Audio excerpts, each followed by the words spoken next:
রাহমাতুল লিল আলামিন নবী আমার হযরতে বেলাল রাদিয়াল্লাহু তাআলা আনহু নিয়া আমার নবী যখন মদিনার দিকে চলে যায়, হযরতে বেলাল রাদিয়াল্লাহু তাআলা আনহু আমার নবীকে বলি, ইয়া রাসূলুল্লাহ, ইয়া হাবিবাল্লাহ, নবী আপনি বারবার কেন মক্কার দিকে ফিরে ফিরে তাকান?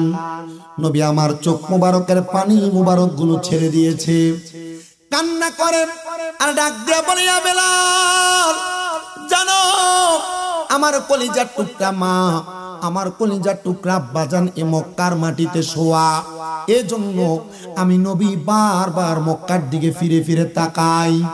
নবী যখন মদিনাতুল মুনাওয়ারায় অল্প কিছুদিন হিজরতের পরে আমার নবীজি হযরত বেলাল রাদিয়াল্লাহু তাআলা আনহুকে বললেন, ইয়া বেলাল, আমি নবীজির মনটা চাই, আমি নবী মক্কাতুল মুকাররমায় যাওয়ার জন্য। ইয়া রাসূলুল্লাহ, কেন? বলে, কুরাইশ বংশের মানুষ যারা, তাদের দায়িত্ব ছিল মক্কাতুল মুকাররমার মধ্যে যদি কোনো শেওলা কোনো ধুলাবালি লাগতো, কুরাইশ বংশের মানুষেরা মক্কাতুল মুকাররমাকে সাফাই করতেন, পরিষ্কার করতেন। জোরে বলেন সুবহানাল্লাহ। এখনো পর্যন্ত মক্কার জিনেরা বড় বড় বাচ্চা, তারা যখন মক্কাতুল মুকাররমার মধ্যে যায়, তারা তাদের নিজের গায়ের আফকান দিয়ে, নিজের গায়ের জুব্বা দিয়া মক্কাতুল মুকাররমাকে মুছতে মুছতে মুছতে মুছতে থাকে। আমি হজে যাওয়ার পরেও দেখছি মক্কাতুল মুকাররমার বাহিরের অংশটাকে প্রতি ওয়াক্ত নামাজের পরবর্তী সময়ে অথবা নামাজের মধ্যে যখন মানুষ দাঁড়ায় দেবে আযানের সময়, মক্কাতুল মুকাররমার যারা মুতওয়া, যারা পুলিশ আছে, তারা আতর লাগায়া লাগায়া মক্কাতুল মুকাররমার সুন্দর করে, মক্কাতুল মুকাররমারে তারা সাফাই করে। শুধু তাই নয়, যে কালো পাথর, ওই সুমা পাথরের মধ্যে তারা ওই সুন্দর সুন্দর আতরটা লাগায়া দেয়। এ মুসলমান ইমানদার, এ পর্দার অন্তরালের আমার মা, আমার নবীজি রাহমাতুল লিল আলামিন নবীজির বাবা হযরত আব্দুল্লাহ সহ নবীজির আরো 9 জন চাচা ছিলেন, তারাও কিন্তু মক্কাতুল মুকাররমা পরিষ্কার করেছিলেন। আমার নবীজির কলিজার টুকরা দাদা হযরতে আব্দুল মুত্তালিব, উনিও কিন্তু মক্কাতুল মুকাররমা সাফা করেছিলেন।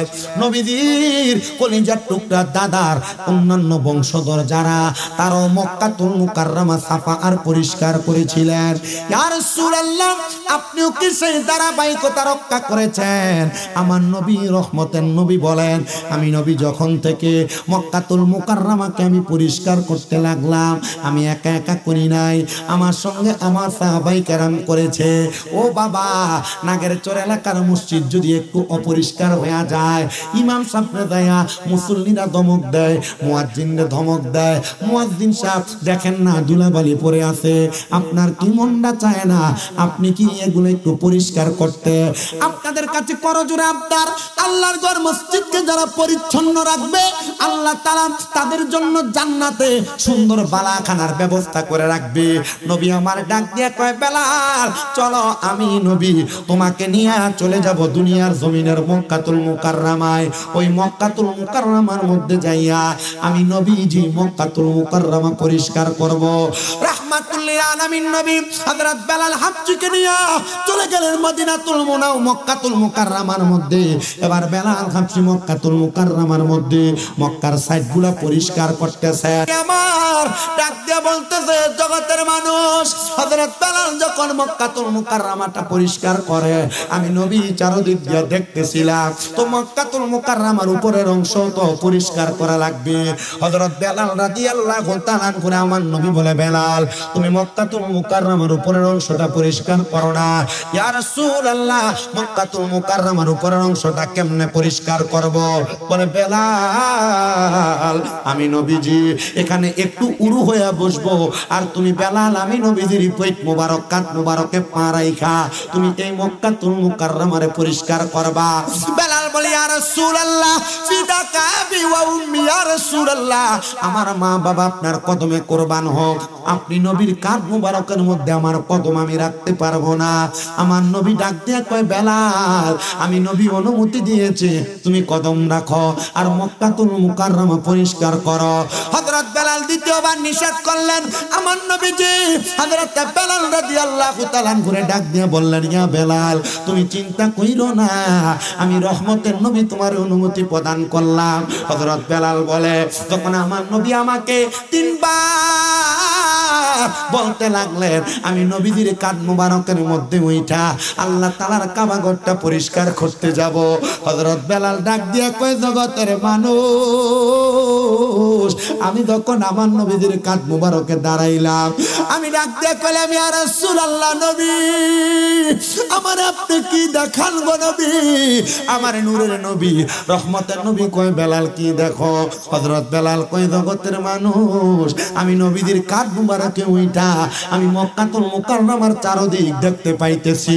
আমার নবী তো এত উষা ছিলেন না, তো কেমনে দেখলেন বেলাল? হযরত বেলাল ডাক দিয়া কয়, একমাত্র আমার নবীজির নবুয়তের পাওয়ার, নবীজির শরীর মুবারকের মধ্যে আমার গায়ে স্পর্শ হওয়ার কারণে মনে হয় আমি আর অল্প একটু উপরে উঠতে আল্লাহর আরশ পর্যন্ত ধরতে পারবো। হযরত বেলাল উঠে গেলেন কাবার ছাদের মধ্যে, কাবার ছাদ উইটা কাবা শরীফ পরিষ্কার করতেছে। এমন টাইমে আযানের ওয়াক্ত হয়ে গেছে। মারহাবা পড়বেন। আপনাদের কি কোনো কষ্ট হচ্ছে, অসুবিধা হচ্ছে? আমার একটা সিডি দিছে প্রবাসীদের ওয়াজ। আচ্ছা, প্রবাসীদের ওয়াজ কি তাও? আমি জানি এই অত্র অঞ্চলে যত মাহফিল হয়, বেশিরভাগ মাহফিলে প্রবাসীদের মতো অবদান বেশি মানুষ দেন। কথা ঠিক আছে না? গত বছর না 30 না 20 একটা দাগ আছিল প্রবাসীরা, ঠিক না? প্রবাসীদের একটা অনুদান থাকে। আমি প্রবাসীদের জন্য আমার প্রত্যেক মাহফিলের মুনাজাতে দোয়া করি। প্রত্যেক, এমন কোন মুনাজাত নাই। আজকে হ্যাঁ দেখছেন ইব্রাহিম সৌদি আরব প্রবাসী মাহফিলে ভালো একটা সহযোগিতা করছে দোয়া করার জন্য। অবশ্যই আগামী বছরও করবে। এটা যারা দান করার লোক এরা সালাক মানুষ। যারা দান করে এরা কি? আমরা কথা বলি, যারা দান করে এরা কি?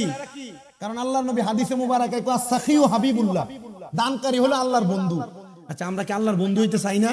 কেডা কেডা চান? হাত তোলেন তো। এটা দেওয়া লাগবে না, বারা হাত তোলেন। সবাই চাই কিনা? হাত নামান। তো আসাখিও হাবিবুল্লাহ, দানকারী যদি আল্লাহর বন্ধু হয়, আল্লাহ কি কইছে যে 1 টাকা দান করলে আমার বন্ধু, 1 লাখ টাকা দান করলে বন্ধু?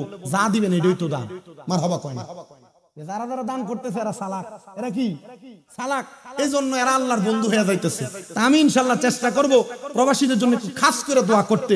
আল্লাহ আমাকে দোয়া করার, আপনাদেরকেও দোয়া করার, সবার দোয়া দান কবুল করুন, করেন আমিন। আমি আমার ওই যে বললাম প্রবাসীদের জন্য আজকে আমার মসজিদের যিনি সেক্রেটারি, আপনাদের এলাকার জামাই কিন্তু জয়পুর না ভাই, জনাব মমিনুল হক ভাই, ওনার শ্বশুর বাড়ি জয়পুর। তো উনি যাওয়ার সময় মনে হয় দেখছে যে হুজুর মাহফিলে কয়টার দিকে উঠবেন। আমি বুঝছি যে হয়তো দেখছে। আমি কইলাম যে আমি 10টা সাড়ে 10টার মধ্যে উঠবো, আপনি আয়েন। উনি আসছে, জিজ্ঞাসা করেন প্রত্যেক জুমার নামাজের পরবর্তী মুনাজাতে আমি প্রবাসীদের জন্য, সমস্ত দেশবাসীর জন্য, সমস্ত বিশ্ববাসীর জন্য দোয়া করি। শুধু এইটা না, আপনাদের দোয়ায় যে আমার কয়েকটা মাদ্রাসা আছে এটা আপনারা জানেন। আমার মাদ্রাসার ছাত্ররা প্রত্যেক দিন আসরের নামাজের পরে আমার ছাত্ররা খতমে খাজা গান পড়া দেশবাসীর জন্য দোয়া করে, তাহাজ্জুদ নামাজ পড়া দেশবাসীর জন্য দোয়া করে। আপনি কি চিন্তা করেন? আজটা দোয়ার কল লইয়াছেন আলহামদুলিল্লাহ, জোরে কয় না, একটা কইছে। আপনি কি এলাকা সর্দার টর্দার এমনি কি সালাক মানুষ যায় লেগে বোঝায় আলহামদুলিল্লাহ কইলেছেন, আগে আগে সওয়াব লইলেছে। আল্লাহ কবুল করুক। আমিনটা কোন জোরে, মুহাব্বতে কোন না জোরায় আমিন। তো বেলাল রাদিয়াল্লাহু তাআলা আনহু যখন মসজিদে হারাম কাবা শরীফের ছাদে উঠে গেছেন, কিসের ওয়াক্ত হইছে? আযানের। কোন না কিসের? বেলাল রাদিয়াল্লাহু তাআলা আনহু বলে, ইয়া রাসূলুল্লাহ, তো আযানের যে ওয়াক্ত হইছে, আগে নিচে থাকলে কাবার দিকে ফিরে আযান দিতাম, পূর্ব দিকে থাকলে পশ্চিম দিকে ফিরা, পশ্চিম দিকে থাকলে পূর্ব দিকে ফিরা, পূর্ব উত্তর দিকে থাকলে দক্ষিণে ফিরা, দক্ষিণে থাকলে উত্তরে ফিরে। ইয়া রাসূলুল্লাহ, এখন যে কাবা আমার ফাইন নিছে, আমি কোন দিকে ফিরে আযান দিতাম? সুবহানাল্লাহ। নাই। হযরত বেলাল ভালোবেসে পাইলো তোমারে, ওই বেলালের মতো পাগল বানাও আমারে প্রিয় হাবিব, পাগলের রাখছো কেন দূরে? বলেন, হে প্রিয় হাবিব, পাগলের রাখছো কেন দূরে? হে প্রিয় হাবিব, পাগলের রাখছো। পাগল ছিল ওয়াসকরণী জুব্বা দিলা তারে আমি পাগলা কি দোষ করলাম রাখলা দূরেতে প্রিয় হাবিব পাগলের রাখছো কেন দূরে বলেন হে প্রিয় হাবিব পাগলের হযরত বেলাল ডাক দিয়ে কি ইয়া রাসূলুল্লাহ আগে কাবা আমার সামনে থাকলে আমি কাবার দিকে ফিরা ফিরা আযান দিতাম কিন্তু এখন কাবা তো আমার পায়ের নিচে আমি কোন দিকে তাকে আযান দিব আমার নবী ডাক দিয়ে কয় বেলাল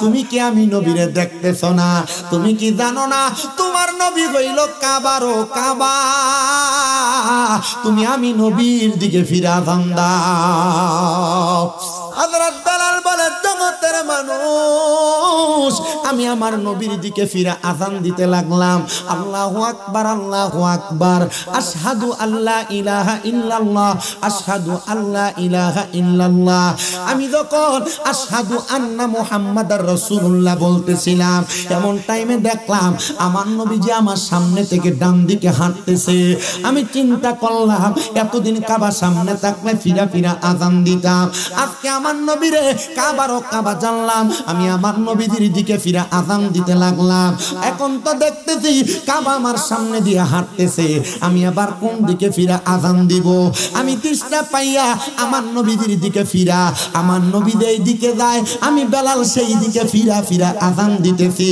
ও বেলাল কেন আমার নবীর এত ভালোবাসতা কেন মোহাব্বত করতা গো হযরত বেলাল কয় আমার ধর্ম তো ইসলাম ছিল না আমার আব্বা ইহুদি ছিল আমার মা ইহুদি ছিল আমি বেলাল ইসলাম ধর্ম গ্রহণ করার আগে আমার আব্বা আম্মারা তারা মূর্তি পূজা করত আমার দয়াল নবী রাহমাতুল লিল আলামিন নবী যখন মদিনাতুল মুনাওয়ারা এলাকায় ইসলামের দাওয়াত দিতে লাগলেন আমি বেলাল আড়াল থেকে দাঁড়ায়া দাঁড়ায়া আমার নবীজির জবান মুবারকের কথাগুলো শুনতাম এত ভালো লাগে এত মায়া লাগে রহমতের নবীর জবান মুবারকের কথা শুনতে পারলে বড় ভালো লাগতো এ পর্দার অন্তরালের আমার মা এ মুরব্বী বাবা এ যুবক ভাই আমি তোমাদের সবার কাছে আবদার করব ওই নবীর আমরা তো চোখ দিয়া দেখি নাই নবীর কথা বারবার শুনেছি আপনাদের কাছে আবদার জানাই আমার নবী কয় মান যারা কবরি ওয়াজাবাত লাহু শাফাআতি ইয়াউমাল কিয়ামাহ যেই ব্যক্তি আমি নবীর রওজা মুবারক জিয়ারত করলো তার জন্য সুপারিশ করা আমি নবীর জন্য ওয়াজিব হয়ে যায় বর্তমান স্বর্ণের বাজার মূল্য 2,10,000 টাকা 16,000 টাকা কিন্তু আপনারা মক্কা মদিনা যাইতে 1,40,50,000 টাকা লাগবে আপনার জানাই যেই নবী তোমার জন্য উম্মতি বলছে ওই নবীর রওজা মুবারক দেখার জন্য তোমরা চইলা দাও এ বিদেশির বউরা তোমার জামাইয়ের কাছে তুমি প্রতি বছর 1 ভরি 2 ভরি স্বর্ণ চাও তোমার জামাই বিদেশ থেকে আসার সময় স্বর্ণের আংটি আর গলার চেন চাও আমি তোমার কাছে বলবো গো মা স্বামীর কাছে টাকা পয়সা সম্পত্তি না চাইয়া স্বর্ণ গয়না না চাইয়া তোমরা একটু মক্কা মদিনার টিকেটটা চাও এ যুবক ভাই কক্সবাজার ট্যুর দেওয়ার জন্য 10-15-20,000 টাকা তুমি খরচ করো আমি আবদার করব রে যুবক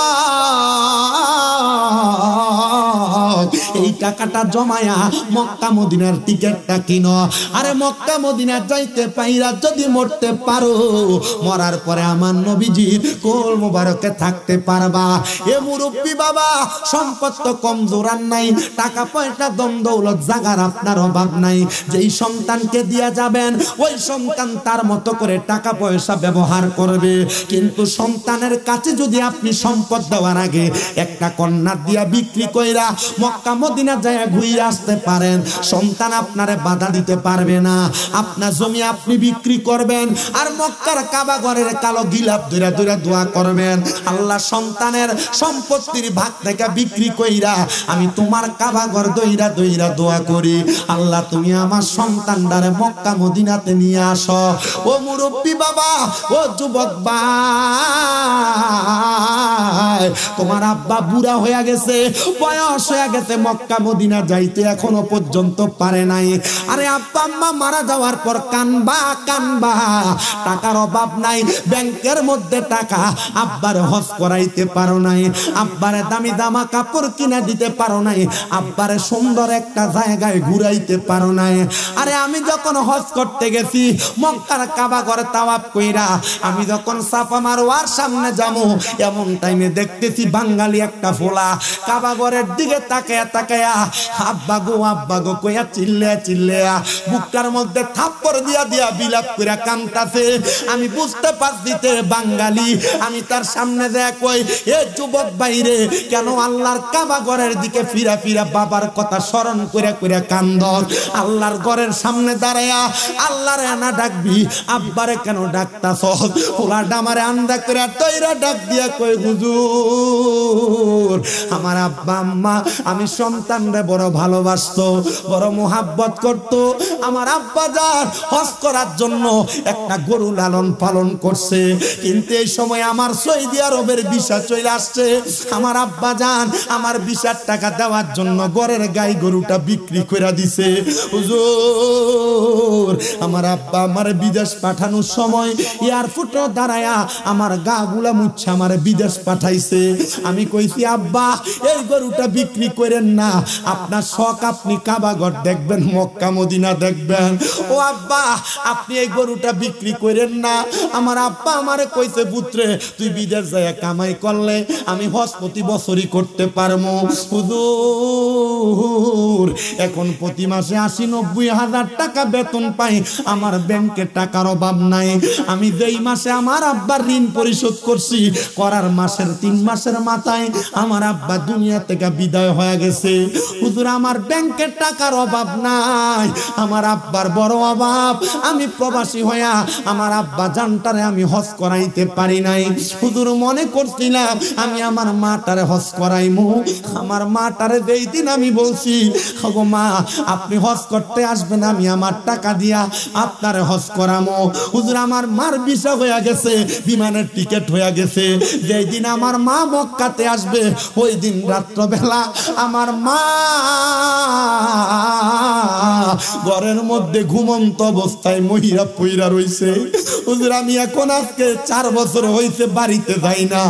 আমি বাড়িতে যাইয়া কার মুখ দেখবো, কার মুখ দেখবো?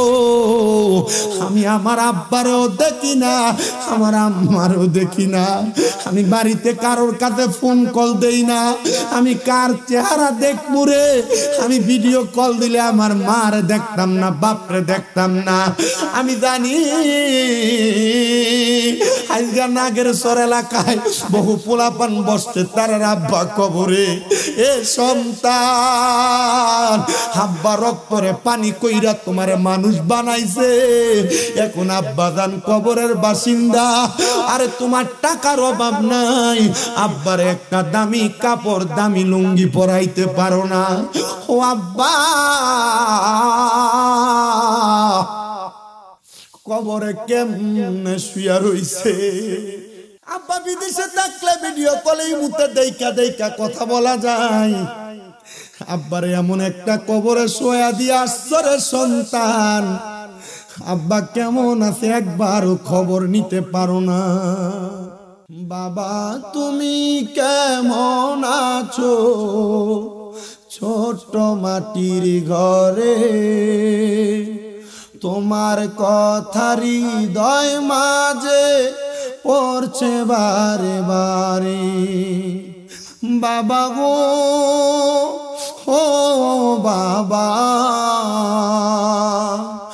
বাবা গো ও বাবা, ভালোবাসি তোমায় বাবা, বুকটা যে যাইছি রে।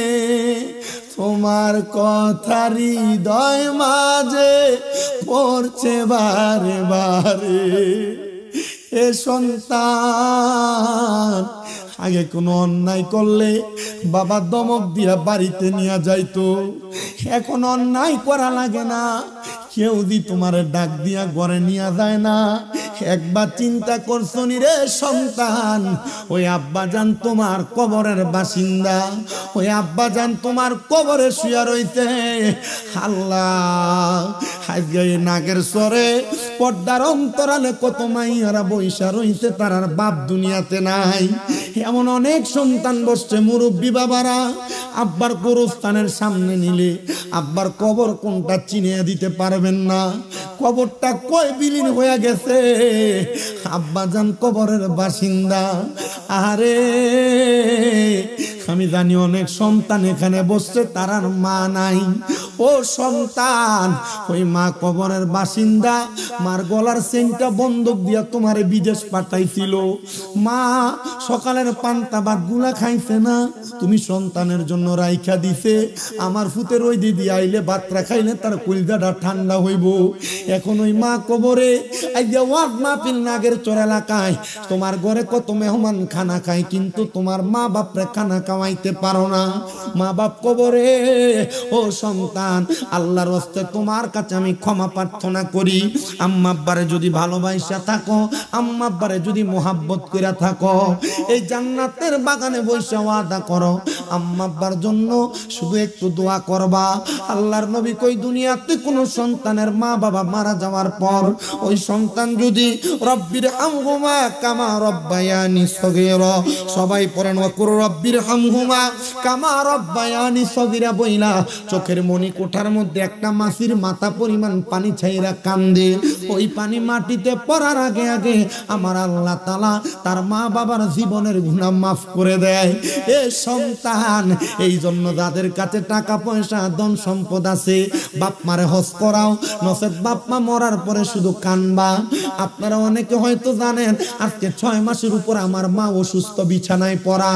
আমি আমার আম্মারে কইছি, মা আপনি সুস্থ হওয়ার পরে আমি সন্তান একটা ওয়াদা করছি গো মা, আপনি যখন পরিপূর্ণ হাঁটতে পারবেন, আপনারে নিয়ে আমার আব্বারে নিয়ে ছোট ভাইটারে নিয়ে আমি আগে মক্কা মদিনা যায় আপনারে হজ করামু। আমি টাকার চিন্তা করব না, পয়সার চিন্তা করব না, কারণ আমি জানি আমার মা বাপ যদি খুশি থাকে, টাকা পয়সা ধন সম্পদ আমার পেছনে পেছনে দৌড়াবে। জানেননি রে বাবারা, জানেননি রে যুবক বন্ধুরা, এই জন্য আমি আপনাদের কাছে কথাগুলা বলতেছি। আপনারা মা বাপরে গুরুত্ব দিবেন, মা বাপরে মোহাব্বত করবেন, মা বাপরে দাম দিবেন। আজকে ওই নাগের চর এলাকার কোন পোলা জানি দুবাই থেকে আমারে কল দিয়া বলছে, হুজুর আমরা এলাকার মাহফিলে যাইয়া আমার আব্বার জন্য একটু খাস করে দোয়া করবেন। আমার আব্বা জান দুনিয়াতে নাই, হুজুর আমার আব্বার জন্য দোয়া করলে আমি আপনার জন্য মক্কা মদিনায় দোয়া করব। আমি চিন্তা করলাম, মা বাপরে কত ভালোবাসার কারণে একটা সন্তান অপরিচিত আলেম রে ফোন দিয়া বাপ মার জন্য দোয়া চাই। এবার আমি আপনাদেরকে যেই ওয়াজের দ্বারাই ছিলাম ওই ওয়াজটা বোঝানোর চেষ্টা করি। হযরত বেলাল বলে, আমার মা আমার আব্বা জান আমার ইসলাম ধর্মটা পছন্দ করতেন না। আমি বাড়ির মধ্যে যাইয়া আমার মাকে দেখতাম লাত এবং উজ্জার পূজা করে, আমার আব্বা লাত এবং উজ্জার পূজা করে। হযরত বেলাল বলে, আমার নবী যেদিন ইসলামের দাওয়াত দেয়, নামাজের দাওয়াত দেয়, আমি নবীদের দিকে তাকায় তাকায় নামাজ শিখে গেছি। সুবহান, আর মুহাব্বত এখন না সুবহানাল্লাহ। এখন তো আপনারা মই মুরব্বীরা, আমি কিতা কইতাম, কই আইতো কইতাম, কোন একবার তো কইছি বড় ভাই, যেমনে বইয়া রইছে থাক, আমার কো সামনে দেখবেন বিরবিরানি দিয়ে ঢুকবো, ঠিক আছে না? যারা আসা তারা এমনি আসে। আপনাদের কি কষ্ট হইতেছে? আপনি যদি আরেকজন মুসলমান ভাইকে আজকে জান্নাতের বাগানে জায়গা করে দেন, আমাদের ইন্তেকালের পর আল্লাহ রসুল আমাদেরকে জান্নাতে জায়গা করে দিবে, বিশ্বাস নাই আপনারা? তো বিশ্বাস যদি থাকে আমার সাথে নবীজির একটা শান পড়েন, আর একটু কষ্ট করে সামনের দিকে আসেন, সবাই পড়েন, আমি তোমার প্রেমের ভিখারি ইয়া রাসূলুল্লাহ, আমি তোমার প্রেমের ভিখারি, বলেন আমি তোমার প্রেমের ভিখারি ইয়া রাসূলুল্লাহ, আমি তোমার প্রেমের ভিখারি, তোমারই প্রেমের গো রাসূল হয় না তুলনা, হয় না তুলনা গো রাসূল হয় না তুলনা, তোমারই প্রেমের গো। তুমি চা খাইলো এরা এত কি দিলো মন, তুমি চা খাইলে, তোমারই প্রেমের গো রাসূল হয় না তুলনা, হয় না তুলনা গো রাসূল হয় না তুলনা, তোমার প্রেমে জিন্দা হইল, তোমার প্রেমে জিন্দা হইল উস্তুনে হান্নানা ইয়া রাসূলুল্লাহ আমি তোমার প্রেমের ভিখারি বলেন আমি তোমার প্রেমের ইয়া রাসূলুল্লাহ আমি তোমার প্রেমের ভিখারি তোমার প্রেমেতে আমার কলিজায় আঙ্গার গো রাসূল কলিজায় আঙ্গার তোমারই প্রেমেতে আমার কলিজায় আঙ্গার গো রাসূল কলিজায় আঙ্গার দেখা দিয়া শান্ত করো সাকিয়ে কাউসার ইয়া রাসূলুল্লাহ আমি তোমার সবাই তো মুহাব্বতে কর না আমি তোমার ইয়া রাসূলুল্লাহ আমি তোমার প্রেমের ভিখারি হেজাব উঠাও দিদারে দেখাও ধন্য করো মোরে গো রাসূল ধন্য করো মোরে হেজাব উঠাও দিদারে দেখাও ধন্য করো মোরে গো রাসূল ধন্য করো মোরে তোমার দিদার বিগনে পরাণ যে বাঁচে না ইয়া রাসূলুল্লাহ আমি তোমার প্রেমের ভিখারি বলেন আমরা তোমার প্রেমের ইয়া রাসূলুল্লাহ আমরা তোমার প্রেমের ভিখারি বলেন নবীর প্রেমের ভিখারি হলে অসুবিধা হবে বাবারা কারা নবীর প্রেমের ভিখারি হইতে চান দুইটা হাত তুলে দেখান এই দুইটা হাতকে লাড়া দেনার পরেন আমি তোমার প্রেমের ভিখারি ইয়া রাসূলুল্লাহ আমি তোমার প্রেমের ভিখারি বলেন আমি তোমার ইয়া রাসূলুল্লাহ আমরা তোমার প্রেমের ভিখারি একটা জবান বন্ধ রাখবেন না চিৎকার মেরে বলেন ইয়া রাসূলুল্লাহ হযরত বেলাল ডাক দিয়া কয় জগৎবাসী রে ও জগৎবাসী আমি যখন আমার নবীর জবান মোবারকে নামাজের মতো সর্বশ্রেষ্ঠ একটা বাণীর কথা শুনলাম আমি এবার আমার ঘরে নামাজ পড়তে লাগলাম কারণ আমরা সবাই জানি আসসালাতু মিফতাহুল জান্নাহ নামাজ বেহেশতের চাবি আর এই নামাজ মানুষদেরকে সকল প্রকার পাপ কাজ থেকে দূরে রাখে কথা কন্না ঠিক কিনা হযরত বেলাল ডাক বেলালের ওয়াজ আর কিচ্ছা চলে না নামাজের ওয়াজ চলে তা বুঝতে পারছেন তো আপনারা এই হযরত বেলাল রাদিয়াল্লাহু তাআলা এই ঘটনা আল্লাহ রাসূল হাদিস শরীফে বলছেন আল বিদায়া ওয়ান নিহায়া 14 খণ্ডের একটা কিতাব ইসলামিক ফাউন্ডেশন কর্তৃক ছাপানো আমার ঘরে আছে সুন্দর করে উঠাইতেছে তাহলে তো বলেন সুন্নিদের মাহফিলে নামাজের কথা আছে না রোজার কথা হজের কথা নবীর প্রেমের কথা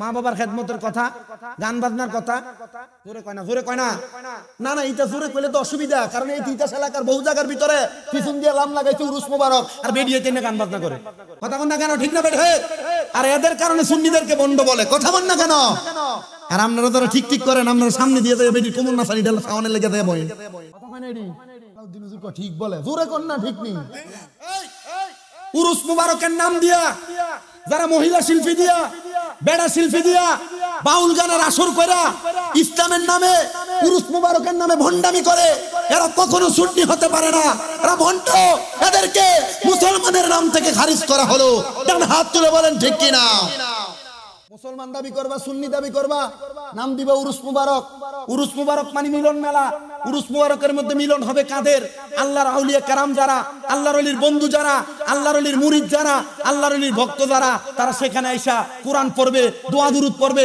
জিকির করবে ওয়াজ মাহফিল শুনবে তুমি লাগাই দিছ সমালোচক গান তো তুই গান লাগাইছস কপালে গেল তোরও বাইরে কথা কয় না ঠিক না বেঠে আর আপনারা যারা ঠিক কইতাছেন আবার গানের ভিতরেও যান মাইকটা কেমন হইব কথা কয় না শুনুন পেটিন দিয়ে গান করা আল্লাহ বুঝার তৌফিক দান করুন আর জোরে কোনা আমিন বলে হুজুর এটাতে বললেন আমরা গায়ে পড়লো বাবা গায়ে পড়লে কিছু করার নাই আপনি হক কথা মানবেন হক পথে চলবেন বলে হুজুর এটা সামা কাওয়ালি কি জায়েজ আছে কিন্তু আপনি সামার মতো সামা করতেই তো পারেন না কথা কয় না সামা কাওয়ালি যেটা এটার মধ্যে শালীনতা থাকবে ভদ্রতা থাকবে যে ব্যক্তি সামা কাওয়ালি করবে নামাজি হবে আর যেটার আইনা গান কওয়ার লাগে আপনি স্টেজে দাঁড় করান এটা গাঞ্জা খাই স্টেজে না উঠলে এটার গলা দিয়ে কথাই হয় না এটা গাঞ্জা খেয়ে আর ফেন্সিডিল না এটা খাইছে যেটা কি জানি একটা ফেন্সিডিল না গাঞ্জা না খেয়ে স্টেজে দুইটা গান না গাইলে এটা গলা দিয়ে গানের সুর হয়ে আয় না, তাল হয়ে আয় না। তো এটা কিসের শিল্পী হইলো? এটা শিল্পী না, এটা কাওয়ালি করিন না, না নবীর সাংঘাতিক, এটা বন্ড। এদেরকে বয়কট করা লাগবে।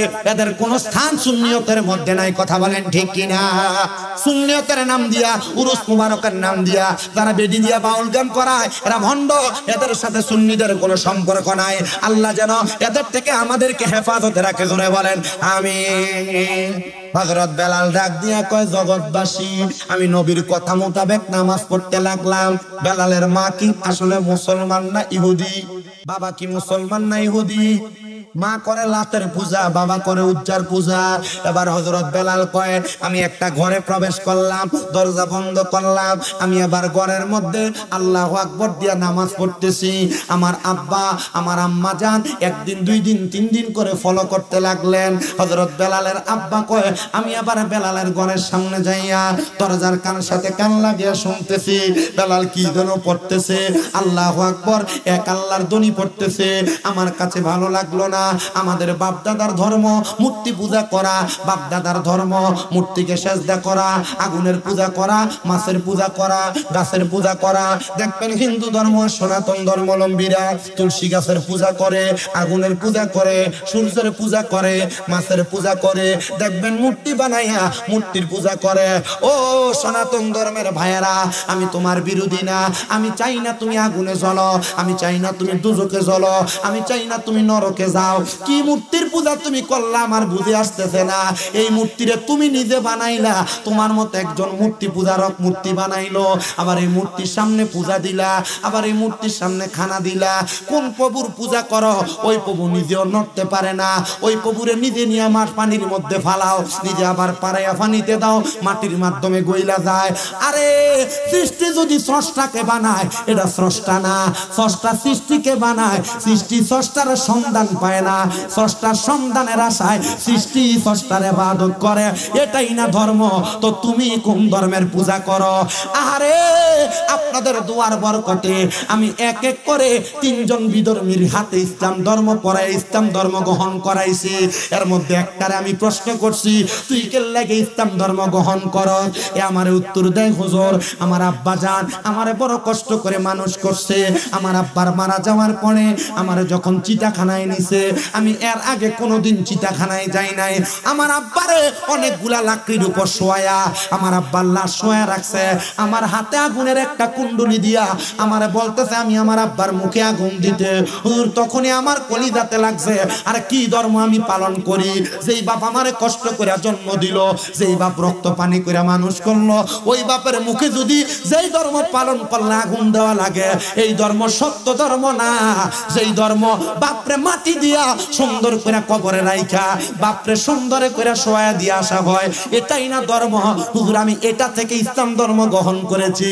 ও সনাতন ধর্মাবলম্বী ভাইয়েরা, যদি আমার কথাগুলা শোনো, আমি তোমার ধর্মের বিরোধিতা করি না। আমি শুধু তোমার বিবেককে প্রশ্ন করো, তুমি তোমার বিবেককে জিজ্ঞাসা করো, যে ধর্ম গ্রহণ করার কারণে তুমি নিজের আব্বা মৃত্যুবরণ করার পর আব্বার মুখে আগুন দেওয়া লাগে, এটা ধর্ম কেমনে হয় আমার বুঝে আসে না। আর ইন্নাদ দ্বীনে ইনদাল্লাহিল ইসলাম, নিশ্চয় আল্লাহর কাছে মনোনীত সত্য ধর্ম ইসলাম। এই ধর্মে না পরিপূর্ণ কামেল ধর্ম, এই ধর্মে না পালন করবা। যে আল্লাহরে দুনিয়াতে আমাদেরকে পাঠাইছে আমরা দেখি নাই, আমরা চিনি নাই, তবে আল্লাহ তাআলার ইবাদত করার লক্ষ্যে আমরা সবাই ওই আল্লাহ তাআলার ইবাদত করি। এবার আপনারা বলেন, ইসলাম ধর্ম পৃথিবীর শ্রেষ্ঠ ধর্ম, এই বিশ্বাস আমাদের সবার আছে না নাই? জবান খুলে জোরে বলেন আছে না নাই? সবাই দুরূদ শরীফ পড়েন, আল্লাহুম্মা সাল্লি আলা সাইয়্যিদিনা বিয়ানা। আমরার বাড়ি বাংলাদেশে, পড়েন আমরার বাড়ি বাংলাদেশে, আপনার বাড়ি মদিনায়। হায়রে মন প্রাণ ছুটিয়া যাই দেখতে আপনি নবীর পাকের রওজায়। আল্লাহ মদিনা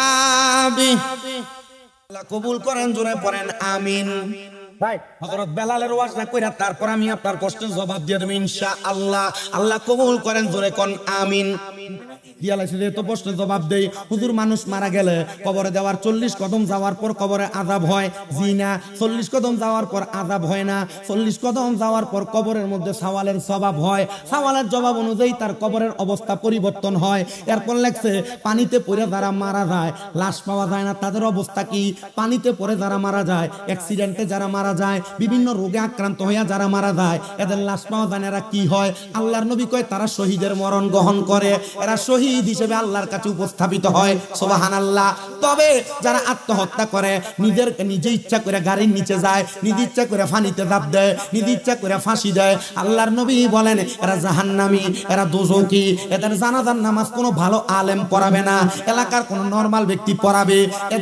এদেরকে দুনিয়ার কোনো স্বাভাবিক কবরস্থানে কবর দিবে না, এদেরকে আলাদা গোরস্থানে কবর দিবে। কারণ এদের কবরের আযাবটা দুনিয়ার সাধারণ পাবলিকদের কবরেও আযাব হয়। আল্লাহ তাআলা আমরা বোঝার তৌফিক দিক। আপনার কি কষ্ট হইতেছে? ও আজকে আজ হইন শেষ, আর হনবেন না ইনশাআল্লাহ। আলীর সরে মনে হয় ডিসেম্বরের 20 তারিখে দাওয়াত। আলীর সর কোন দিয়া? সামনে 20 তারিখ ডিসেম্বরে।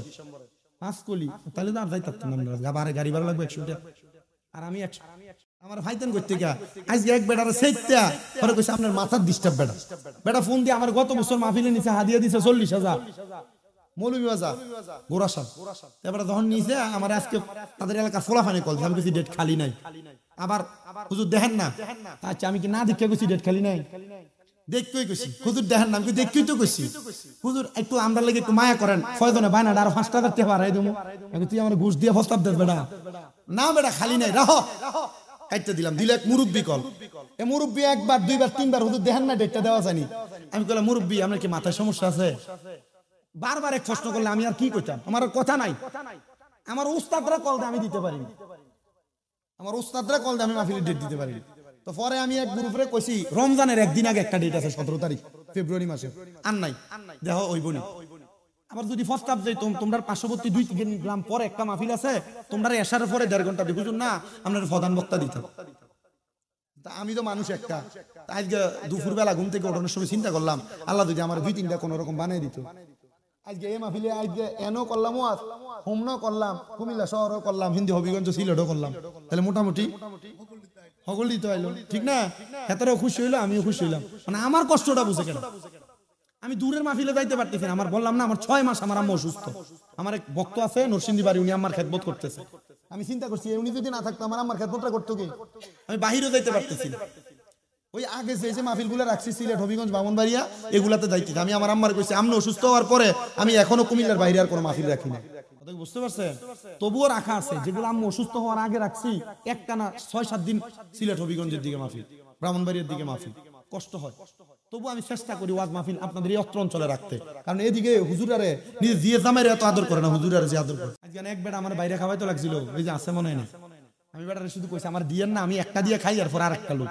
বেটা মনটা একবার মুখটা বেদার করে লেছে। আমি তো বুঝি হুজুরেরা খুব আশা করে হাতে দিলে খাওয়াইতেছে। তো আপনি চিন্তা করেন জিয়ে জামাই সামনে জি না মোল্লার আদর করে বেশি, আর বিশেষ করে হোমনা তিতাস বানসালাম ভুল এলাকা নবীনগরের পশ্চিম সাইড একবার জামাইয়ের মতো আদর। মারহাবা কয় না দাও, আর জোরে কোন মারহাবা।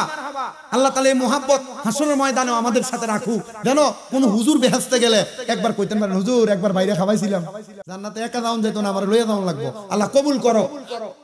আস্তে কই আর জোরে কোন না আমিন। সবাই মুহাব্বতে দুরূদ শরীফ পড়েন। আল্লাহুম্মা মাওলানা মুহাম্মদ ওয়া আলা 12টা বাজে 8 মিনিট আছে।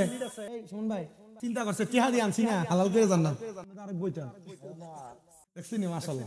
হাবিবে এই কি সভাপতি সাহেব নি হাবিব ভাই নাম ঠিক আছে তো? চিন্তা করছেন নি এবারে ওই আগে দিয়ে সাংবাদিক আগে দিয়ে কইতাছে যে আপনি যে বইয়া থাকবেন পুরা ফার্স্ট টু লাস্ট 2 ঘন্টা তো বইয়া থাকা লাগবে হুজুরের লগে।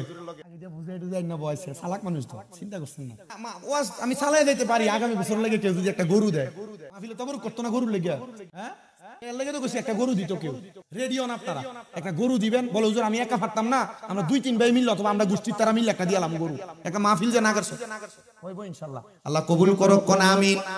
ও সামনের দিকে বাড়তেছে। এবার শোনেন মনোযোগ।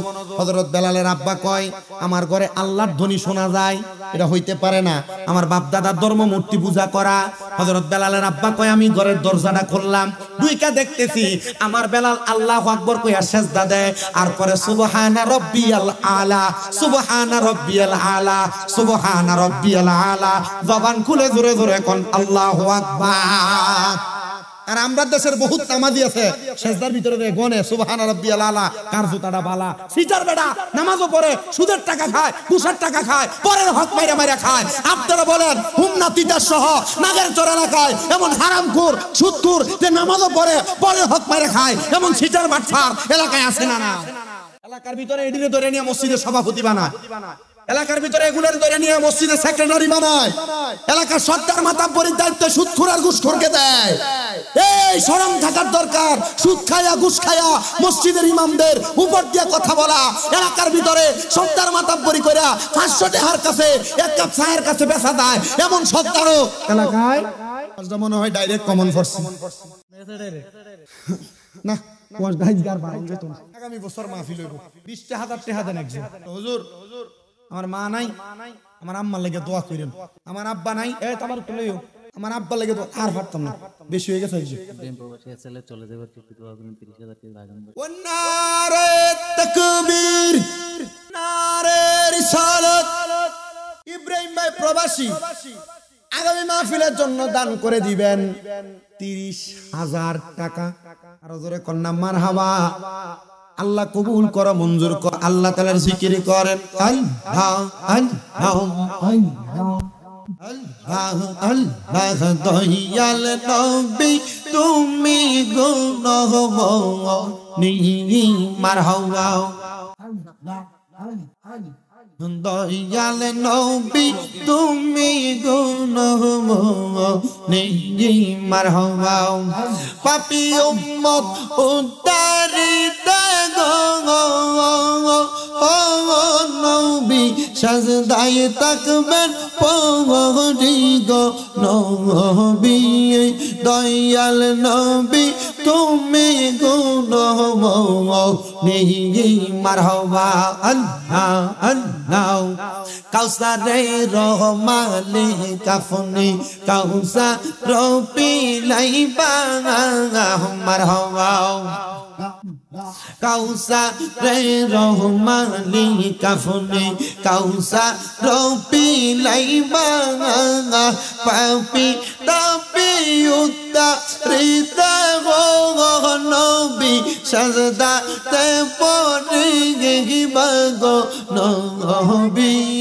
দয়াল নবী তুমি গুণময়ী মারহাবা।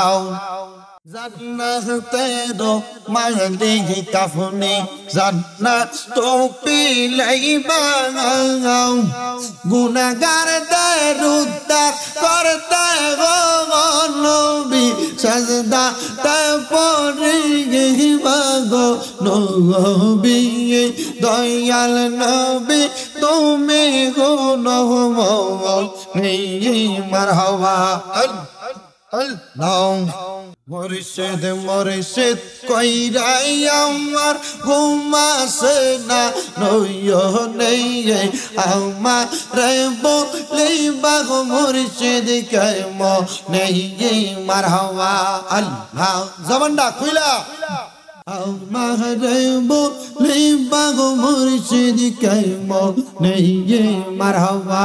আল্লাহ আল্লাহ তোমায় আমি ভালোবাসি পাগলের মতো মনে চাইলে এই পাগল মন ছুটে গৌত খগন মারহাবা। আল্লাহ আল্লাহ লোক সমাজে কলঙ্কি আমি দলাই কলম কের মালা আমার বলিবা গো মুর্শিদ কেমনে মারহাবা। আল্লাহ আল্লাহ লা ইলাহা ইল্লাল্লাহু মুহাম্মাদুর রাসূলুল্লাহ সাল্লাল্লাহু আলাইহি ওয়াসাল্লাম। আল্লাহুম্মা আমিন। রব্বানা যালামনা আনফুসানা ওয়া ইন লাম তাগফির লানা ওয়া তারহামনা লানাকুনান্না মিনাল খাসিরিন।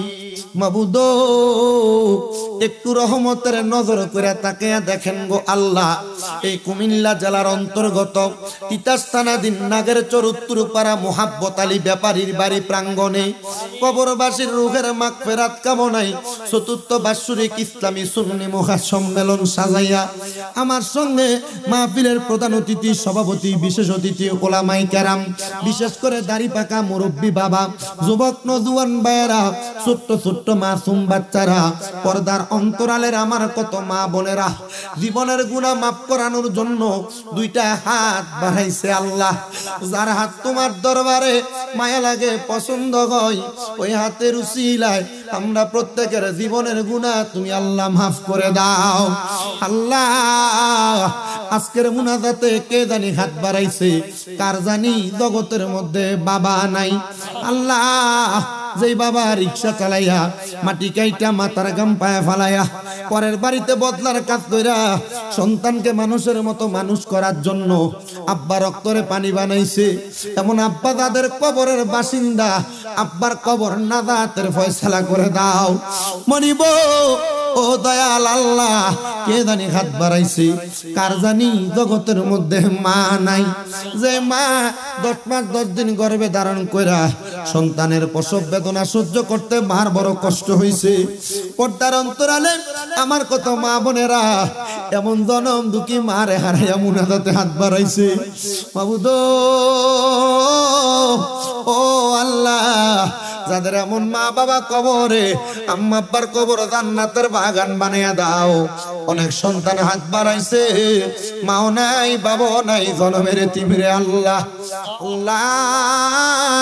যাদের মা বাবা কবরে, আম্মা আব্বার কবর নাজাতের ফয়সালা করো। মরিয়া গিয়াছেন আল্লাহ আল্লাহ, দারার মাও বাপ মাফ করিয়া দেন না গো আল্লাহ কবরে রাজা। আকাশেতে চন্দ্র সূর্য আল্লাহ উঠে বারে বার, কবর দেশে যারার গো মা বাপ ফিরিল না আল্লাহ। যাদের মা বাবা কবরে, আম্মা আব্বার কবর জান্নাতের বাগান বানাও। যাদের মা বাবা বেঁচে আছে হায়াতে তৈয়বা নসিব করো, আম্মা আব্বার খেদমত করার তৌফিক দান করো। অনেকে অসুস্থ আছে, দোয়া চাই আল্লাহ, তাদেরকে তুমি সুস্থতার নিয়ামত দান করো আল্লাহ। বিশেষ করে ফরিয়াদ তোমার দরবারে, অনেক প্রবাসী ভাইয়েরা বিদেশ থেকে দোয়া চাইছে, বিশেষ করে ইব্রাহিম মিয়া প্রবাসী, উনি সহ নাগেরচরের যত প্রবাসীরা বিদেশ থেকে দোয়া চায় আল্লাহ, প্রত্যেকের দোয়াগুলা কবুল মঞ্জুর করে নাও। আমার জামির ভাই, ওনার আম্মা জান হজ করতে যাবে, আম্মার জন্য দোয়া চাইছে, ওনারা কবুল করে নাও। আমার মুমিনুল হক পিন্টু ভাই, ওনার আব্বা জান কবরের বাসিন্দা, আব্বার কবর নাজাতের ফয়সালা করো। বিশেষ করে আমার জাহিদ হাসান প্রলয় বলরামপুর থেকে ইতালি প্রবাসী দোয়া চাইছে আল্লাহ, তার দোয়া তুমি কবুল মঞ্জুর করো। মাইজ ভান্ডারী যুব কাফেলার অনেক পোলাপান আজকে আসছে তারা দোয়া চাওয়ার জন্য আল্লাহ, তাদের প্রত্যেকের দোয়াগুলো কবুল মঞ্জুর করে নাও। আজকের মাহফিলে যারা টাকা দিয়া, পয়সা দিয়া, শ্রম দিয়া, বুদ্ধি দিয়া, পরামর্শ দিয়া, মাইক দিয়া, লাইট দিয়া, প্যান্ডেল দিয়া, মিডিয়ার বাইরা সহ সম্মানিত শ্রোতা মণ্ডলীরা, বিশেষ করে যারা টাকা পয়সা দিয়া গায়ে খাইতে মাহফিলটারে করতেছে আল্লাহ, তাদের প্রত্যেককে তুমি কবুল মঞ্জুর করো। এই মাহফিল যে মহিলাটা শুরু করছিল, আমার আম্মা জানের স্বামী দুনিয়াতে নাই, ওনার একটা সন্তান মাসুর মানুষ, অসুস্থ আল্লাহ, সন্তানটাকে শেফা দান করো আল্লাহ, স্বামীর কবর নাজাতের ফয়সালা করো। পর্দার অন্তরালে আমার কত মা বোনেরা দোয়া চায়, আমার মা বোনদের দোয়া কবুল করো। বিশেষ করে সভাপতি মহোদয় হাবিব সরকার ভাই, বিশেষ অতিথি মহোদয় সভাপতি মহোদয় জিলানী মুন্সি সাহেব, প্রধান অতিথি হাবিব সরকার সাহেব, আমাদের বিশেষ অতিথি তারিকুল ইসলাম ভুইয়া সাহেব সহ আল্লাহ, এলাকার যত মানুষেরা মাহফিলের মধ্যে হাত বাড়াইছে প্রত্যেককে বিপদ আপদ বালা মুসিবত থেকে হেফাজত দান করো ও আল্লাহ। মাহফিলের প্রত্যেকটা স্বেচ্ছাসেবককে কবুল করো, পর্দার আড়ালের মা বোনদেরকে কবুল করো, যারা বাহির থেকে সহযোগিতা করেছে আসতে পারে নাই আল্লাহ, তাদেরকেও তুমি কবুল মঞ্জুর করে নাও। অনেকে দোয়া চায়, বিশেষ করে আমার দরিবা সানিয়ার জাহিদ তার আব্বা যান বিদেশে থাকে কাতার কুয়েতে আল্লাহ তার আব্বারে তুমি কবুল করো তার আম্মা অসুস্থ তার শেফা দান করো আল্লাহ অনেক মানুষই তো দোয়া চাই প্রত্যেকের খাস দোয়াগুলো কবুল মঞ্জুর করে আমাদের প্রত্যেকের মরণের আগে বারবার মক্কা মদিনা তাওয়াফ জিয়ারত নসিব করায়া আখিরি জবানে মধুর কালেমা পড়ায়া দিয়েন লা ইলাহা ইল্লাল্লাহু মুহাম্মাদুর রাসূলুল্লাহ সাল্লাল্লাহু আলাইহি ওয়াসাল্লাম। আসসালামু আলাইকুম ওয়া রাহমাতুল্লাহ।